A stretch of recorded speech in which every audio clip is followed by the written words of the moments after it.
We've mentioned him a couple times here, but Thiago Coimbra, again, his hat trick here. He scored the week before at Pacific.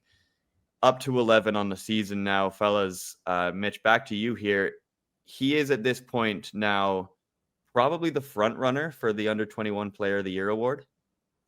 Yeah, I'd say certainly the front runner at this stage in the season. And again, a big part of that is while it is a league of defenders, goals have always been kind of a tiebreaker in any awards in terms of how people usually vote for these kind of things. And Coimbra's obviously got a lot of them, and he's had a lot of them recently. I mean, he scored 8 of the Wanderers' last 15 goals, and he assisted on another one. So pretty clearly a player who's been very central to what Halifax has been doing there.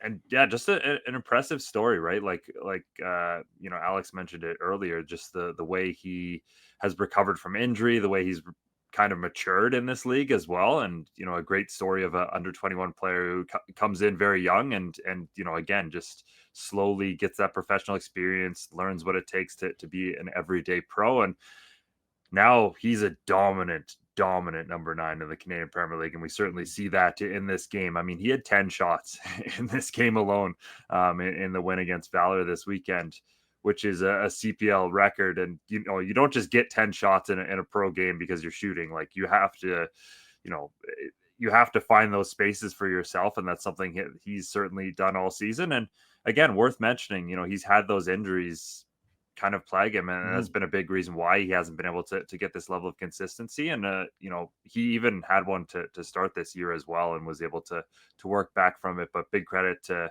Nick Edwards, who is the club brought in this offseason as their head of performance. I think needs to get a shout out in this conversation, because he established a plan with Tiago in terms of getting him on the field more consistently this season, and the different kind of day-to-day things that he can be doing to make sure he's healthier and recovering better and all those sorts of things. And it's clearly worked, because Halifax certainly haven't gotten this level of Thiago Coimbra availability or play in his time in the CPL.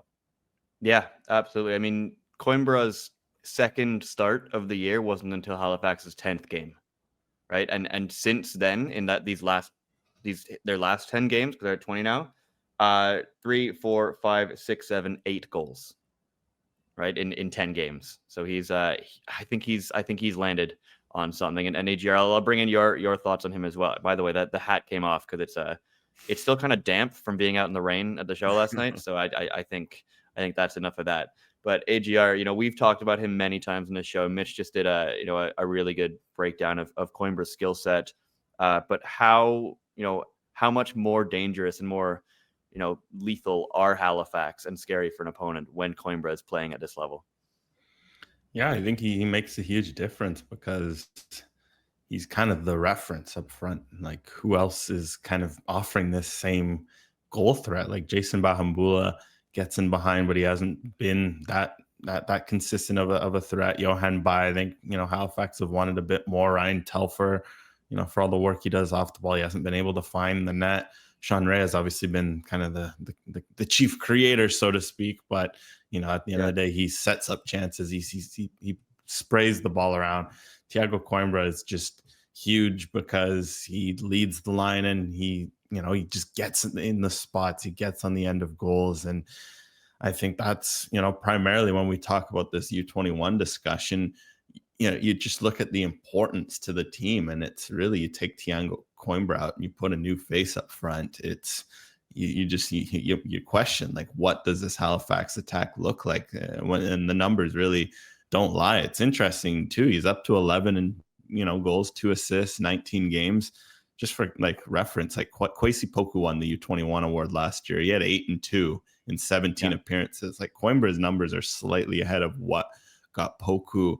Well, hey, got Poku a move to out of the league for a good sum, and then also what got Poku an award. So with Coimbra, it just gives you an idea, because Poku is playing with Forge, where, as we know, they tend to treat their strikers pretty nicely, and it's a bit of a different system. But where it's Halifax, where Coimbra has been doing a lot of heavy lifting. Plus, you have to remember this Wanderers team, a little more defensive, a little more stingy, maybe not as on the front foot as they've been in past years. He's had to do a lot of dirty work, but I think that's why we've got a lot of praise for Coimbra, because he does a lot of the hard work. You don't have to ever worry about him kind of cheating the game, which can sometimes happen with number 9s, and you don't blame him. They score goals. There's a certain responsibility there where you don't feel like you have to put in the tackles. You don't have to put in the hard yards, but don't think that's ever a worry with Coimbra. And I think those are all factors that have helped his candidacy, because of course there's some very good names at Ottawa that I would shout out in this race immediately, like Noah Batney, Antonoro, etc. You can go across the league. Like there's some fascinating stories, but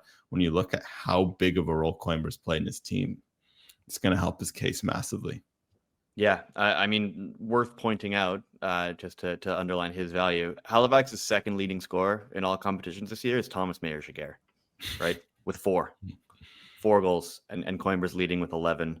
I think that just demonstrates how badly, even earlier in the season, when a lot of other things were going right for them, they needed that guy to kind of take the game by the scruff of the neck and to say, I'm going to put the ball in.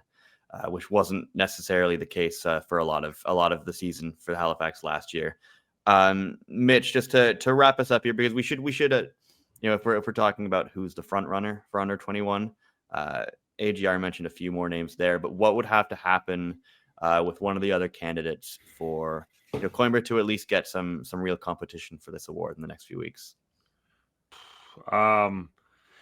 I mean, Atletico Ottawa winning the league would probably help. That would go a long way. Like if they can, chase down Forge here, and especially if one of those guys can have a big performance against Forge, those games will have a lot of eyes on them. So I think that's probably a big factor.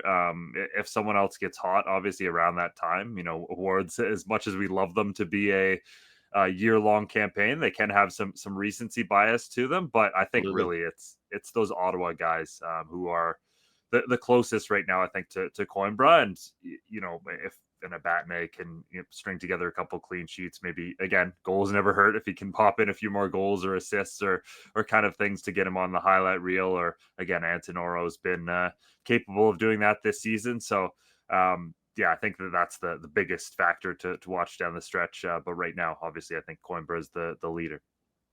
Yeah, I mean, the only other name that I would want to shout out here is Tierno Ba in Vancouver, who has been, for all intents and purposes, probably their best player for a lot of this season. But again, if he's playing in more of an attacking role, and Coimbra is simply more effective at attacking at the moment in the CPL, so it will be tough. Another name, I mean, you may as well show him out. He had an assist this weekend, and it is worth noting how much he's playing on an undefeated Forge is Jose Masunda. He definitely feels like someone who would round off a ballot, so to speak, and offer a interesting alternative in terms of Coimbra and one of the Ottawa guys and Ba. Yeah, absolutely. There's a lot of names out there that we've mentioned a few times, but it does feel like finally, after what looked like a very crowded field, we're starting to see a little bit of separation within that crowd of candidates.